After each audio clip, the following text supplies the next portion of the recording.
Eu quero conversar com você sobre nada mais, nada menos do que São Francisco de Assis.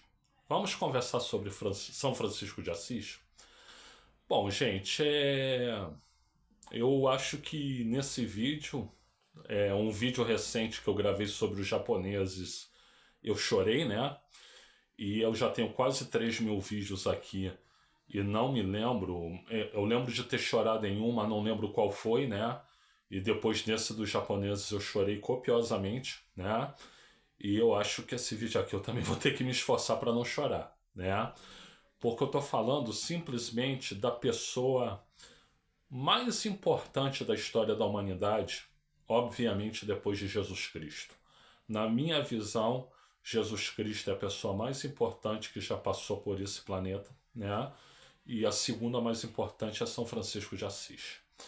Então, gente, o São Francisco de Assis, ele viveu entre o século XII e o século XIII, né? Na cidade de Assis, né? O nome dele era Francisco, né? Ele morava na cidade de Assis, que atualmente é a Itália, né? É na Itália.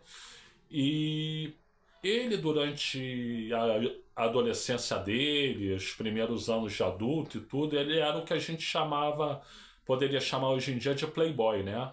Então ele tinha uma vida mundana, né? Se entregava aos prazeres da vida e tudo isso, até porque ele teve uma iluminação e disse: não, eu vou dedicar minha vida a Cristo, né? A Jesus Cristo, a Deus, né? E mudou de vida, se tornou um religioso proeminente. Inclusive Santa Clara, que era apaixonada por ele, resolveu abraçar a mesma fé do que ele, né? E São Francisco de Assis, ele tinha algumas marcas, né? A primeira delas era o quê?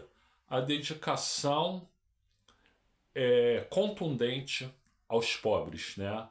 Então era preocupado com os pobres, ele queria que os pobres vivessem em condições mais dignas, né?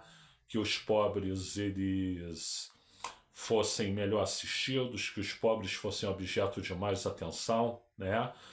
Tanto ele gostava dos pobres e queria bem aos pobres que ele mesmo fez votos de pobreza. Ou seja, ele abandonou a fortuna toda da família para poder viver com os pobres e ajudar os pobres, né? Então isso é um grande exemplo quando a gente fala de Dom Helder Câmara, por exemplo, a gente fala de São Francisco de Assis. Quando a gente fala de Dom Paulo Evaristo Arnes, a gente fala de São Francisco de Assis. Quando a gente fala do Padre Júlio Lancelotti, a gente fala de São Francisco de Assis. As atitudes são as mesmas. Quando a gente fala do Papa Bergoglio, né? Francisco II, não à toa Francisco II, né? A gente fala de São Francisco de Assis, né? Então, o primeiro ensinamento é esse, né? Afeição aos pobres, né? Ajuda aos pobres, né? Ajudar quem é mais necessitado, né? O segundo ensinamento é o seguinte: os animais, né? Goste dos animais, ama os animais, trate bem os animais, né? As pessoas ficam abismadas quando eu digo que a minha família aqui tem 5 cachorros e 6 gatos, né? A gente tem exatamente isso, 5 cachorros e 6 gatos, né? Os cachorros são o Lula, né? Quem botou o nome foi a minha esposa, tá? Se queixa com ela. O Lula Júnior, filho do Lula, quem botou o nome foi a minha esposa Fabiana, se queixa com ela, né? Temos aqui a Charlotte, que é o Lula e o Lula Júnior, eles são vira-latas, né? Temos a Diana também é vira-lata, mas uma vira-lata de grande porte, né? Temos a Charlotte, que é uma poodle, e estamos agora com Taz, né? Que é um Gold Retriever, né? Coisa mais linda do mundo, Taz, gente. Coisa mais linda. E gatos, a gente tem aqui no meu quarto com a minha esposa ficam 2, né? Que é o Pipoca. O Pipoca é lindo, né? A Leona, linda, né? Os 2 tigrinhos, né? Temos a Frederica, temos a Esmeralda, temos o Charlie Chaplin e temos o Ritalino, né? Então são os nossos 5 cachorros e 6 gatos, né? E assim, São Francisco de Assis nos ensinou a amar os animais. Os animais são nossos companheiros de jornada, né? Então ame os animais, né? Trate bem os animais. Valorize os animais, né? Os animais são muito mais inteligentes do que a gente imagina, tá? E a gente aqui tenta cuidar dos nossos bichos da melhor maneira possível e a inspiração é São Francisco de Assis, né? E a terceira coisa que ele ensinou é o seguinte, é que pregação de verdade, pregação religiosa não é algo que você deva ficar num local fixo e você faz a pregação. Não, você deve circular, você deve se movimentar, você deve ser um nômade. Se você quer ser um religioso, faça como ele que era um nômade, né? Teve um filme que eu vi já há alguns anos sobre Francisco de Assis, vê-se ali ele pregando para converter gente no Oriente Médio. No Oriente Médio, né?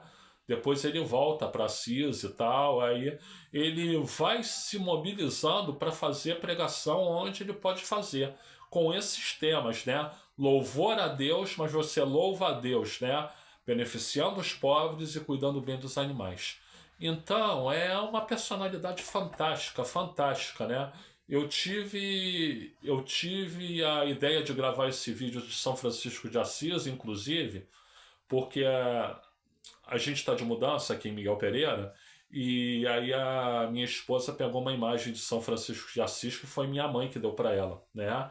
Então minha esposa adora essa imagem, e não é à toa que na imagem tem a estátua de São Francisco de Assis, né? E, e tem vários bichos perto dele, né? Porque bicho sabe quem é que o ama, né? Que os ama. Então, São Francisco de Assis vem chamar esse idiota desse Jair Messias Bolsonaro, o da facada fake, né, de mito, né? Por que vocês não chamam de mito São Francisco de Assis? Esse merece ser chamado de mito, tá? Gente, eu sou o Luiz Felipe Chateaubriand, eu agradeço muito pela assistência, graças a Deus eu não chorei, né? Muito obrigado a todas, muito obrigado a todos, muito obrigado a todes, sim, a todes, tá? E, por gentileza, like aqui no vídeo, se inscreva no canal, compartilhe esse vídeo, ative o sininho, comente. E, gente, eu tenho aqui na descrição do vídeo 4 documentos escritos que eu estou negociando a preço de banana, né? Um é sobre uma apostila de administração que eu escrevi com 1.350 tópicos, né? 260 páginas, são 15 assuntos em administração que eu trato, porque eu não fui professor de administração há 20 anos, durante mais de 20 anos à toa, né?